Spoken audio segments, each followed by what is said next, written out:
forget about camera gear, and then every time I see you, all we do is talk about you. Like, ooh, look at that Leica lens. Oh, look at that. Well, the truth is, as an American, I love to buy shit. Yeah, you are American. I'm American. That's I true. love capitalism. That's right. No, I think but these are, you know what though? I think straps are a fantastic accessory and an investment because as you change bodies, you can still keep the same strap, right? Just like your Henri stuff. Yeah. Right. I mean, it's a long investment. Yeah. I've had straps for like 10 years. Well, one thing I do appreciate is the craftsmanship. Like, I think nowadays I care less about like, oh, this is a Leica or this is a whatever. But it's like, is it made well and is it good design and quality and Are we already rolling? Are we rolling already? Because you know what? Like, you could just have a camera follow us. And notice how he's ignoring me? Eric, you should probably sit down and do a legit interview and just pretend that I'm interviewing you. Let's do it. Because, you know, I don't even need notes. I don't need Dude, notes. that's the biggest honor. Here, I'll put my camera out here too. To not have no. Oh yeah. This is like subliminal selling here. So you know, people who have bigger cameras and bigger lenses, do you know what that means? They have smaller. There you go. My iPhone. Ah, okay. I've gone even touche. I've gone smaller. Oh, I got the small woo now. All right. So Eric, the way we're doing this is we're not because we're interviewing 8 talents. Yep. That's what they want to call you, talent. Because there's 8. There's no way I can be like, hey, I'm Big Head Taco, blah, blah, blah. It's basically, I'm going to do a separate intro and say, hey, this is the Morgan event, blah, blah, blah. And then we just kind of naturally just dissolve into all the various. So we can keep, how is Eric's posture? From this angle, it looks weird. Does he look good? He's just sexy. He always looks good. I just, it's the black is very slimming. I know. The black is slimming. It covers my fat rolls. Eric, it's been, when was the last time we saw, when you did come to Vancouver? The last time. You were going to do a workshop, you ended up not doing, we just hung out. Was that 2015, 2014? I think, no, that was 20, that's the first time we met. In your age, you're forgetting things. I know, just. Actually, I like your glasses. Your glasses Oh, are thank cool. you. Are they new? It's, no, I've always had these. Oh, really? It's, Lindbergh. I think it's German. Is that a type of cheese? Or, oh, that's Lindbergh, sorry. It's the same glasses that Bill Gates wears. Is it really? So, because I wear Lindbergh glasses and Bill Gates wears Lindbergh glasses, I am a billionaire. in social currency. You have $1 billion in social currency. Thank you very much. That's part of my discussion about branding, about social currency. I'm going to give away all my secrets. You know what? That's the thing I like about you, and that I've always appreciated. Because when we first met, you didn't know me. We met at Revolver Coffee, and we talked for about 20 minutes. And no, you gotta tell the story when you took photos of me. Oh, like Gildan style. We Bruce Gildan him because he was around the corner at the hippest coffee shop in town, of course, because you want to be with all the hipsters. Revolver is the best coffee shop in the world. It is, Revolver Coffee. And Terry actually gave me this hat to wear, but it won't fit you, but that's all right. I'm Big Head Eric. Bigger head Eric. We're going to maybe make a custom hat for you. We'll use some strings and some elastic band or something like that. But Eric was around the corner, and then someone said, hey, I think Eric Kim's around the corner, and I said, describe him. He said, Asian with glasses and a MacBook. And I'm like, that's everyone that's in Vancouver. But we attacked him. There's like 4 of us, and we all had 2 cameras each, and we Bruce Gildan him. We just like attacked him with the camera. So that's the first time we met in Vancouver. That was a great story. And it was fun. You bought me lunch, thank you. Oh, you're very welcome. And you did a YouTube video of me, which is sort of like how, you know, when you went on Digital Rev, and I think that really helped. People were like, who is this Eric guy? Yeah. But what they did for you, you did do for me. Oh. You did. Please don't kiss me again. Oh, thank you. That was good. But you definitely did. So I appreciate that. But more than that, you allowed me to audit your course, right? So you had your 3-day workshop. You said come all 3 days. And I said to you, I don't have you said, don't worry about it. Just come. So I went, and I appreciate that. And you actually encouraged me and said, just pump out the videos. Yeah. You said, you know your strengths, know what you do well, and just start pumping it out. Don't worry about the content. Because you had an X100T at the time. and you just kind of held it. And I said, I only have a Ricoh GR. He said, who cares? Yeah. Just use a GR. I'm like, really? And that's kind of how I started. So go to my early videos. The content is good, I think, but just a little bit shaky. But so I do appreciate how you don't hoard your knowledge. You don't hoard your technique. You don't hoard everything from how to build a brand to how to become a better photographer. All those things you give away. Talk a little bit about why you do that. Are we slowly moving further back? Because you might be shifting the focus there. Is it on autofocus or is it manual focusing? Autofocus. I just want to be closer to you. Oh really? No, because we have to. You know, it's a 16:9. You know, we gotta kind of. There needs to be a bit of space because we need to look at each other. Okay. Have you ever seen Bill Gates in an interview? Actually, you kind of sit like Bill Gates too. No, I want to sit closer. He likes crossing his leg like that. The reason I give away everything for free is that. You gotta think about it. I just need to describe this in the most eloquent way possible. Okay. Eloquence. So you know redwood tree? Yes, kind of. So they're like a big ass tree, right? Like it's really tall. Like it goes like thousands of feet in the air. You drive like, through them. Yeah. They're so big. And the beauty of these redwood trees is that they all start from a tiny little seed. So I think every human being on earth has that little seed inside them. Oh, I'm glad you grabbed me there, yes. But not everyone's given the right nutrition, the soil, the water, the resources, or the sun necessary to become a redwood tree. So the reason I give away everything for free is that I want everyone to unleash their inner redwood tree inside their tiny little seed. And unfortunately, a lot of people aren't able to achieve their fullest artistic or photographic potential because we don't have faith in ourselves. Oftentimes, like, you know, the industry or the communities are always like, you can't be a good photographer because your camera's not expensive enough. Or I think most of it is fear and doubt. So I feel like it's my duty in life to just encourage, to motivate, and to empower other people. And I think information is power. Because I remember when I started off in photography, like, no one gave away their secrets on how to do anything because they're like, it's mine, like, you're going to steal my secrets. And it's like hoarding a recipe. Yeah. Like, this is grandma's cookie recipe, I'm not going to share it. Yeah. But you're actually like a great chef. You just share everything. Can I drop a Jesus reference? Do whatever you want.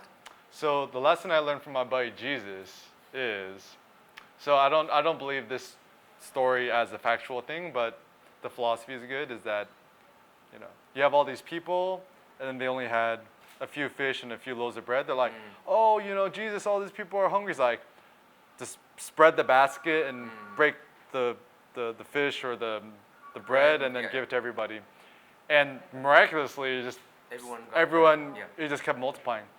So I think that's the same thing with information or knowledge or helping other people, is that the more you help other people, the more it will spread to other people. And so like, so first of all, I actually had no idea that what Kai and Digital Rev did for me was the same as what I helped you with. Yes.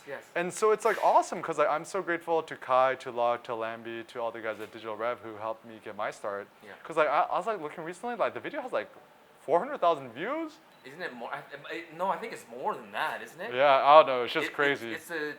I'm glad you're not sitting there watching it every day. No. But it's hilarious. No, like if you haven't seen it, watch it. It's hilarious. If you want to see me in a pirate outfit. In a pirate outfit, that's hilarious. But yeah, like he just empowered me, and Digital Rev empowered me so much, and I'm so grateful for that. Yeah. And yeah, like I feel like at this point, like I mean, I have enough money, I have enough stuff. Like I don't really need any much more, but I feel like now moving forward, I just want to help support other artists and photographers and to help everybody become the best versions of themselves. Yeah, and actually I was going to say, when I first met you, what I didn't get a photographer vibe off you because, as you know, I've been in the industry a very long time. I've met many photographers. Yeah. You did actually, when you told me later on, I said, you know, I think maybe I even said to you, oh, I'm an English lit major. And you said, I'm a sociology major. Yeah. And I kind of thought like, you know what?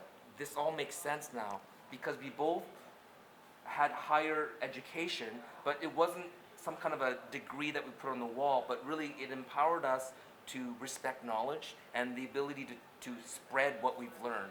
And that's kind of what I spent my life doing. And then I naturally want to teach other people and do these YouTube videos and teach people how to do certain Well, I things. mean, the thing that really inspired me about you, Take, is that like you had such a, you're essentially like a big ass kid like me.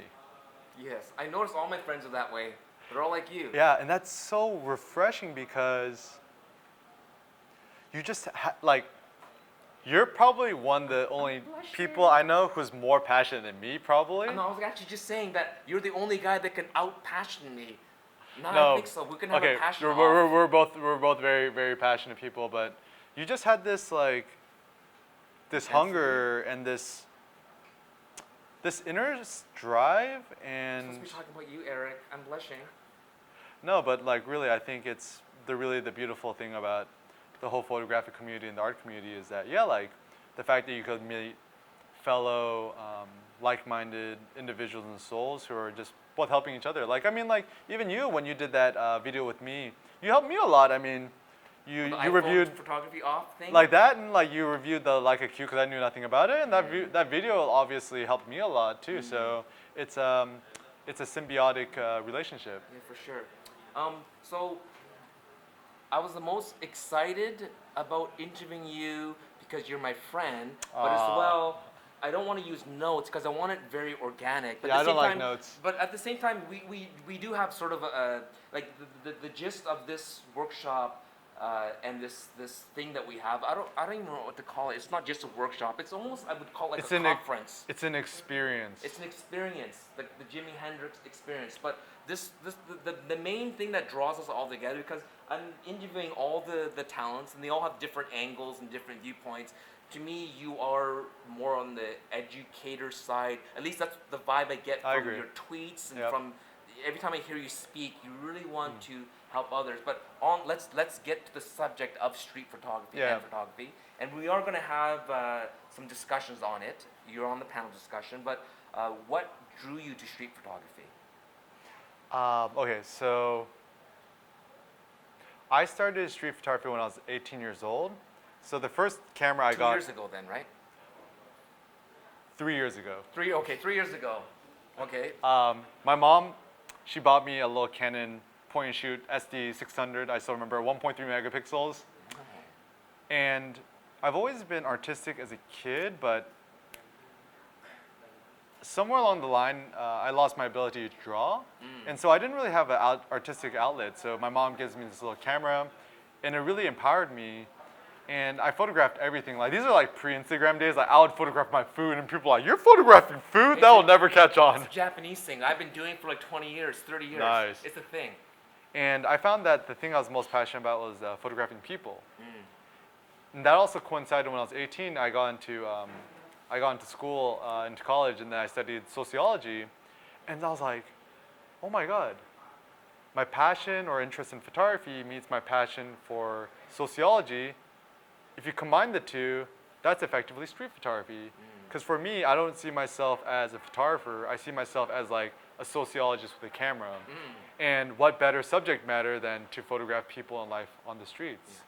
And so even now, like what I'm trying to do with street photography isn't to make pretty photos to get lots of likes on social media, but rather to make social commentary or critique. So hopefully people look at my photos or my images, and you'll help them think a little bit differently about society. Like I did a street photography project called Suits, essentially photographing men in suits looking depressed. I want people to look at this project and say, hey, look, obviously money isn't the secret to happiness. Look at all these rich suits looking miserable. Happy, yeah. What is? So at least to create images and share images that just shift people's perception just a little bit, or to help them see the world from a new lens or perspective. That's right. That's right. Ah. You like my photography pun right there? Yeah, I love it. I love it. Now, Eric, if I can ask you though, you've included more of your personal life, like did you call it the Cindy Project? Yeah, Cindy Project. The Cindy Project, and I love. You even kind of, it's weird. You documented your wedding, but you did it You know what I mean? Like, did you even hire a wedding photographer? Oh yeah, there may have been one. So I had. What's the story behind that? So one of my good friends, Neil Ta, Okay. He was the first shooter, and then my second friend, Brandon Fan, shot the second shooter. What I actually did during the wedding was I had this camera, the Ricoh GR. Yeah. I had it inside my suit pocket or my pocket, I forget which. Yeah. And during the behind the scenes where there's nothing important happening, I just made some snapshots because I got inspired by my friend. His name is Robert Larson out of LA. Okay. He might have not even had a wedding photography. He might have just shot the whole wedding himself. But he's the groom. Yeah, he was a groom. Oh, he shot his own wedding. Yeah, which was awesome. But I was like, POV style, his own wedding. She just put a GoPro on his forehead. But obviously I wanted like, normal wedding photos, so them. But also I was like, oh, if I could just document it behind the scenes. And so photographing it, a lot of people were like, oh, like, does that take away from the meaning of it? But to me, it actually helped me be more in the moment and to be more present actually, because, and I think that's the biggest benefit of photography is that when you're making images, you really have to pay attention. And so even the wedding was like one of the best days of my life. I drew the best day. One of the best. Cindy's watching. The first day was meeting Cindy. Good snap. That's a good one. But it almost drew out every single memorable experience during my wedding and just made it longer. So it's almost like you're taking time and you're slowing down time. And in photographing the experience, yeah, like now I'm looking back at the photos, I'm really glad that I made those images because it evokes the emotions I felt during the wedding, the feeling of like just pure joy, just happiness. And I encourage anyone who is interested to do the same. It was just I'm gonna shift myself here. Yep. So I did notice though there seems to be a shift in your style in that it seems like you are, and this is kind of a theme I've been having with other photographers, that you're actually, instead of taking individual photos and posting them on Instagram or writing an article, whatever it is, but there seems to be this longer drawn out series, and a lot of them are in parallel. So let's just say you might take more suits pictures, and obviously you'll take pictures of Cindy for the rest of your life. Do you see things in series now? Do you see them in themes? More so than, like, it's not just, my trip to Greece, and the subject is the location, Greece, or I'm going to Italy, the subject is Italy. You're taking more abstract concepts. One thing I'm trying to do actually is... I'm asking the tough questions. No, these are very good questions. You're the perfect person to interview me because you know me so well. But there's definitely a change. Yeah. I'm seeing it. Yeah. I'm seeing you're maturing as a photographer. Yeah. So for me, the way I see it is that in terms of my personal evolution, it was street photography to like kind of more personal photography, like Cindy project stuff, to just photography. But now I'm going to be pretentious and I'm going to be like, I'm an artist. Well, you know what? That's can it not be all? Yeah. So the reason I bring that up is the beauty of being an artist is that it's not even just photography, it's all visual arts, all forms. Like I'm super inspired nowadays with architecture, with interior design, with design, just like even looking at these awesome, bicycles from the past. I've been studying Lamborghinis, I've been studying Porsches, cool bikes. Studying camera designs, watch design, clothing, fashion, and to me, like everything is, to me, I'll quote Picasso, every child is born an artist. The difficult thing is staying an artist as you get older. So as we become adults, we are no longer that childlike curiosity art. And so going back to your question is, I'm trying to become a singular artist. Is that it's not just here's my street photography, here's my personal photography, here's my architecture photography, here's my abstract photography, but I'm trying to figure out a way I could create it all one singular vision. Because I like the idea of this concept of Eric Kim as just being one entity that's much more idiosyncratic and more complex than people think about. Of course. Yes? Yeah, because some things, like, I don't want to knock pop. I actually like using music analogies. I love people music. might think, like, pop music is shallow, and it's not necessarily shallow. It can be it can be deep, but people like to categorize music like this is pop, this is rock, this is rap. But I found over the years now it's starting to converge. Like remember the first bands that came out there was like rap and hard rock together. I think it was actually Aerosmith and Run DMC in the 80s. Yeah. And all of a sudden, Faith No More came out, and it was like rock and rap. And now it almost seems silly to categorize music. Yeah, no. You can try to use it as a descriptive form, but it's starting to converge. Yeah. And so this thing that you're trying to do, is it easy? It's pretty easy actually. It's very easy. I think it's. But what is the process? Someone says this is a cool concept, Eric. Can you help me to do this? This sounds cool. What tips can you give them to help with this convergence? So I'll try to give very practical tips. So I think first of all, everyone needs to recognize they are an artist. It's not like the concept of becoming an artist or I haven't put in my hours to become like the 10,000 pictures. Everyone's an artist. Everyone's born an artist. Like I get the most inspiration from art from like 5-year-old kids with paintbrushes, right? So first of all, everyone's already an artist. Like end of discussion. Yeah. Second thing, it's really overcoming fear. The biggest problem that all artists have is just overcoming self-doubt. So even now, like before I upload something or share something, like there's still a little bit of that fear inside me. Yeah. But I think rather than running away from the fear, it's letting your fear guide you in a positive way. Yes. Is that usually shit you're scared of doing is stuff you should be doing. Yes. So I'm sure like the same thing with you. It's like you have an image, or you have a video or a photo project, and then you want to share, but there's a little bit of that, more so that self-doubt. Yeah. I think that's actually a good thing. Hitting the publish button on YouTube. Exactly. Hitting the post button on Instagram. Exactly. Like, publish. Yeah. The third thing I want to, the principle is, and I shared this with you, just don't be a perfectionist. Try to get 80% good enough, whatever that means to you, and just hit publish. Fourth thing, don't define yourself. So even on all my biographies on the interwebs, I've removed my biography. So on Instagram, I don't have a bio anymore. It's just like empty. It's just empty. Oh. And I got this concept from the Tao Te Ching, which is like a book on Taoism. It says something like, he who defines himself will never know who he is, or something like that. And I was thinking about it is, I think all the really, really successful artists or individuals in history never categorize themselves.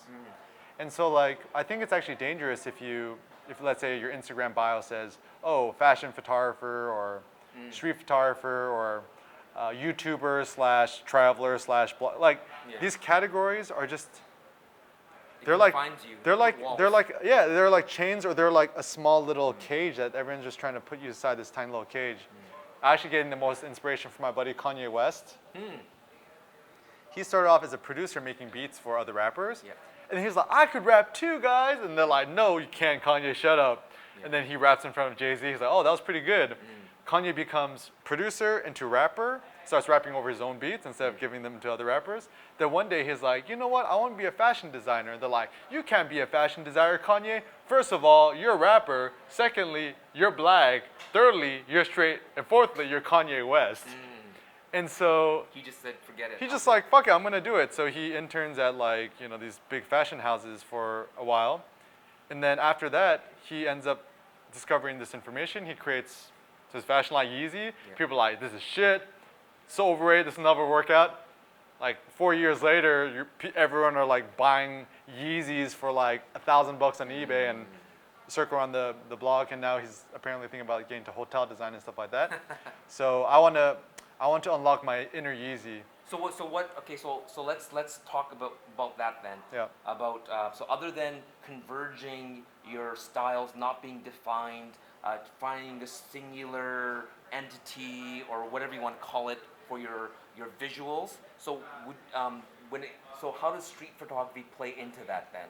Okay. So you don't want to be defined as a street photographer, but obviously you can still see that style influences you. Yeah, definitely. How would that work? That's a good question. So first of all, I don't mind when people call me a street photographer. Like, if I meet most photographers, I'll say, oh, I shoot street photography. Like, I'm not like one of those people who are like, don't define me, man. And I've been thinking a lot about street photography.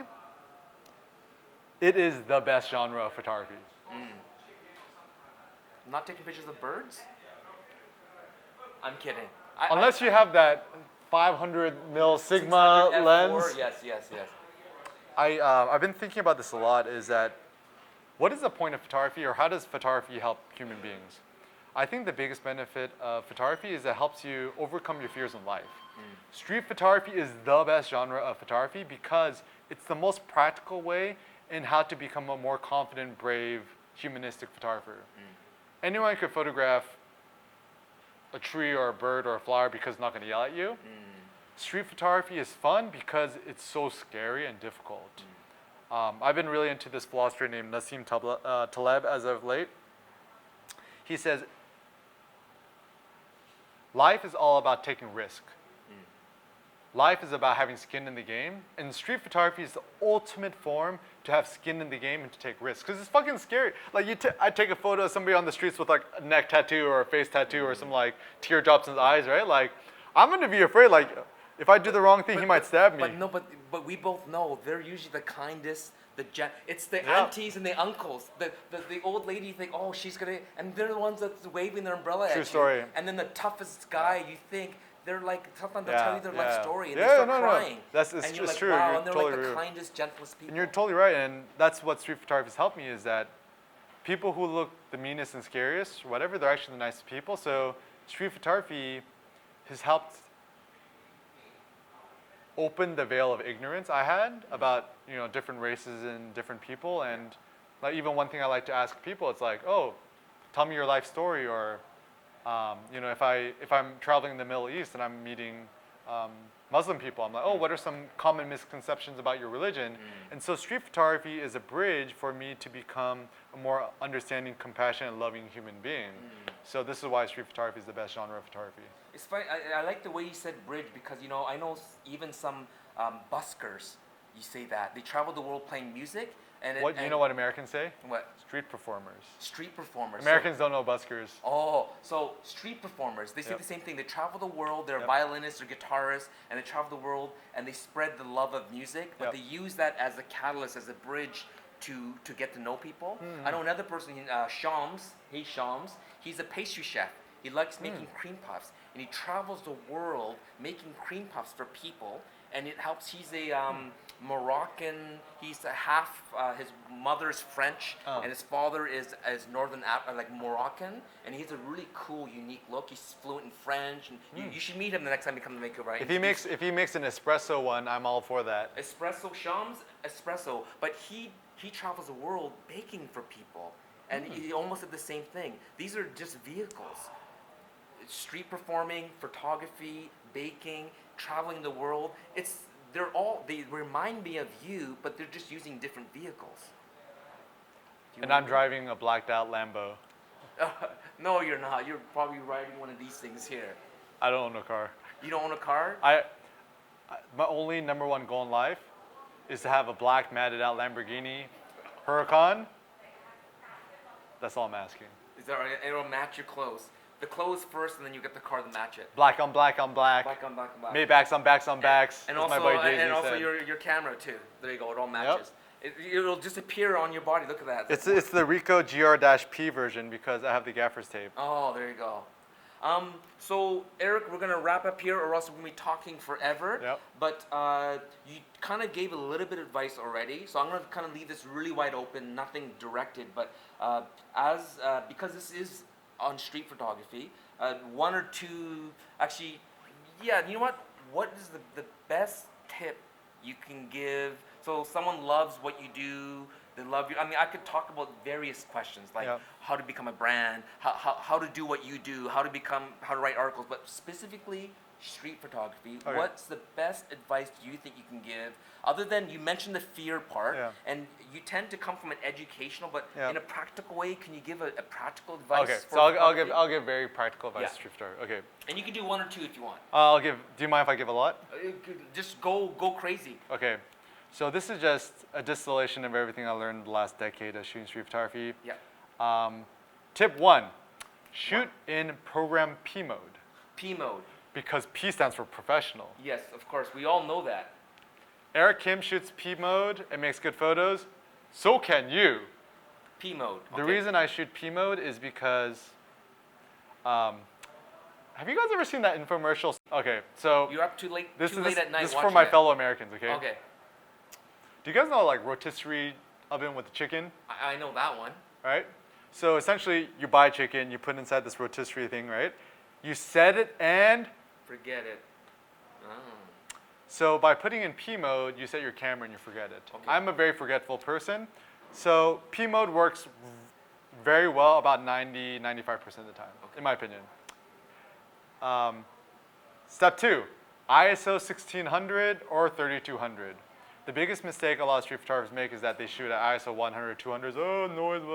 Because they don't want any grain. Often adding more grain or noise to your photo makes it more gritty and raw and it feels more real. Mm-hmm. Secondly, the benefit is just have a faster shutter speed. Yes. Generally in street photography, if you want to photograph somebody sharp, somebody who's walking, you want the shutter speed to be at least 1/250th of a second or faster. Yes. By shooting, and let's say you're shooting with a Leica or a Fuji or whatever. Yeah. Let's say you're shooting aperture priority at f8. Yeah. You're shooting at f8, ISO 1600 on a bright sunny day. If you shoot into the sun or somewhere sunny, your shutter speed is more than good enough. You'll get like 1/4000th of a second or whatever. Yeah. But if you're shooting in the shade at f8 at 1600 on a bright sunny day, your shutter speed might only be 1/125th of a second, or barely 1/250th of a second. Yeah. So by setting at 1600 ISO, you're more likely to have a sharp photo because your shutter speed is faster. Another tip in terms of shooting, I call this the 25% rule. Always shoot 25% more than you think you should. So, for example, if I see a good scene and I take about like 10 photos of the person, and you know there's that point where you just feel a little bit awkward or weird or like, oh, I should probably get out of here. It's too long, right? When you feel that, try to push yourself and shoot 25% more. So for example, if I ask someone for permission, I'm shooting portraits of them, and then I'm like, oh, sorry, like, you know, my camera, the autofocus not working, or I don't think I got, do you mind if I shot a few more? And they say, yeah, sure, and then try to push yourself more. Or if you're shooting candid street photos of a scene, you're clicking and they look at you and they're giving you the what the fuck look, in that moment where you're just ready to run away. Just keep on shooting. Wave, say hello, and try to shoot 25% more. Tip 4. Tip 4.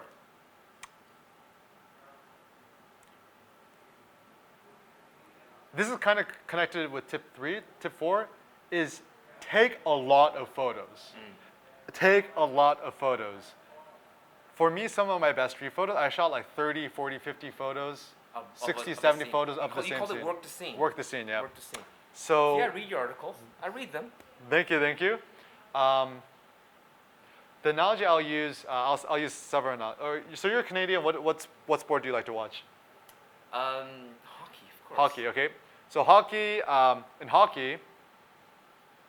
It's like Babe Ruth with the swinging, yeah. right? So in hockey, if you had the choice to shoot 100 goals, slap shots, versus 3 slap shots, what would you take? I take the 100, of course. It's just fun. So the analogy in street photography is, would you rather take 100 photos of the scene or just 1 or 2 and just run away?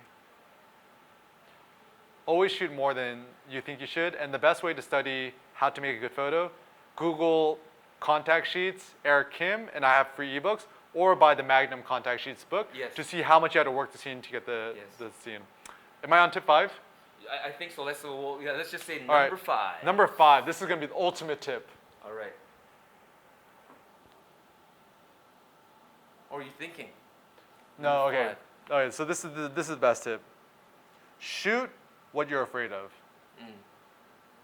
Or, in my vernacular, shoot what scares the shit out of you. That's good because it's like SSS. Shoot. Okay. The reason being is that shoot stuff that's super scary. Shoot stuff that's super scary. That's good. SSS. Shoot stuff that's super scary because whenever you see a street photo scene that scares you, that's your brain telling you, hey, Take, this is a potentially good street photograph, But the reason you're afraid to shoot it is you're afraid of the negative consequences. However, you are interested and you want to photograph it. Because I don't know about you guys, but often I'll walk entire day on the streets and not find anything interesting to photograph. But if I see something or a person or a scene that makes me feel afraid and I feel my heart rate going up and I feel the sweat going down my back, that's my brain's intuition or my gut telling me this might be a good scene, so you had to shoot it. So for anyone out there watching this video, one simple assignment I give you is for an entire month, whenever you see something that scares you, no matter what, you must photograph it and take at least 10 photos of it. Awesome. Eric, this is so much fun. We have 2 or 3 more days to go of this workshop conference, so we look forward to your talk. And as well, we look forward to seeing you on the street and putting into practice everything that you just said. And I look forward to doing more projects with you. Sounds good. All right, that's Eric Kim. Thank you, Take. Thank you, Eric. All right. That was good. This is probably the best interview I've done. Is it best really? questions, yeah. You bring out the best of me, man. Number 3. So You're I got a good interviewer. 5 more to go. Oh 5 shit! more to I go. do not envy you. That's what I know. That was the book I was looking at too. This is a good one. Where